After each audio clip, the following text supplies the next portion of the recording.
لیکن میں نے یہ دیکھا ہے اپنے طور پر کہ اگر، اور یہ میرا ایک ذاتی تجربہ بھی ہے اور خفیہ بات ہے، میں آپ کو بتاتا ہوں، اس کا آگے ذکر نہ کرنا کسی سے، اور وہ یہ کہ میں میرے السر تھے، پیٹ میں تکلیف رہتی تھی، تو اس کا علاج کیا، بڑی نامراد چیز ہے، اور اس کا بڑے مہنگی دوائیں منگوا کر استعمال کی تو ٹھیک نہیں ہوا۔ پھر کوئی وہ ایک جو اسکوپی ہوتی ہے اندر حلق میں ڈال کے، بہت تکلیف دے، وہ بھی کروائی میرے بڑے بھائی نے، لیکن وہ ٹھیک نہ ہوا۔ تو میں نے اپنے بابا جی سے پوچھا، اس وقت ہم ڈیرے پہ جاتے تھے، سائنس صاحب کو صلاح، وہ علاج بالغذا کرتے تھے کہ آپ ٹنڈے کھایا کریں یا آپ بینگن کھائیں 41 دن ان کی شرط ہوتی تھی، یا عام طور پر وہ کہتے تھے کہ آپ کھانا کھانے کے بعد، ان کی ایک بہت بڑی دعا تھی یہ، ہمیشہ بہت بڑی بیماری کے کھانا کھانے کے بعد روٹی کا ایک ٹکڑا لے کے، چھوٹا سا لقمہ، برکی سے کہتے ہیں اس کو، اس کا چھوٹا سا پرنالہ بنا کے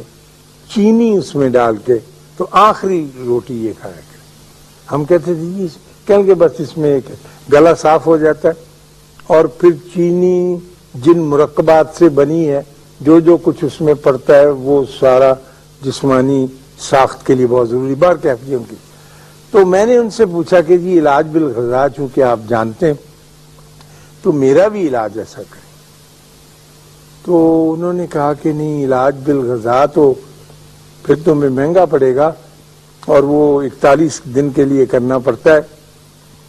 تم ایسے کرو کہ تم تنقید کرنا چھوڑ دو لوگوں کو۔ میں نے کہا جی پھر میرے پاس کیا رہ گیا، یعنی زندگی کا مزہ ہی سارا، لطف ہی چلا گیا۔ انہوں نے کہا کہ نہیں، یہ تم چھوڑ دو اور پھر دیکھو اگر فائدہ ہوا تو۔ آپ یقین کیجئے، جو میں آپ سے بات کر رہا تھا اور یہ مجھ پہ گزری ہوئی ہے، کہ 11ویں دن میرے السر، جو میں بالکل اچھا نیک بیبا رانا کاکا مان کے رہتا تھا، اگر کچھ مجھے چسکے کی ضرورت ہوتی تھی تو میں اخبار میں کالم پڑھ لیتا تھا، اس میں بڑی جان نکالتے ہیں لوگوں کی، ایڈیٹوریل میں بھی، اخباروں میں بھی، وہ بنے ہی اس مقصد کے لیے ہوتے ہیں، تو وہ میری حسرت پوری ہو جاتی، لیکن میں اپنے منہ سے کچھ نہیں کہتا۔ 11 دن کے بعد مجھے یوں محسوس ہونے لگا جیسے میرا وجود اور میرا اسٹمک جو ہے وہ نارمل ہو رہا ہے، اور پورے 1 مہینے کی مدت میں کوئی نام و نشان نہیں ڈالتا، وہ جس کے اوپر بہت مہنگی دوائیں استعمال کی۔ تو پھر میں آپ کو 3 امراض کا تو یقیناً علاج بتاتا ہوں، کہ ایک تو کرٹیسزم نہ کرنے سے، کسی کے نقص نہ نکالنے سے، عام نقص بینی نہ کرنے سے،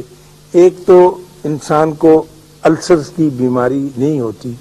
اور اگر ہوئی ہو تو ختم ہو جاتی۔ دوسرے، بلڈ پریشر نہیں ہوتا۔ تیسرے، آدھے سر کی درد، میگرین ہوتی نا، وہ بھی نہیں ہوتی۔ یہ تو 3 تجربہ کر کے دیکھیں۔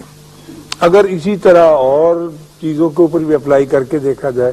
تو وہ بھی یقین جو ہے بہت مفید اور کامیاب ثابت ہوں گے۔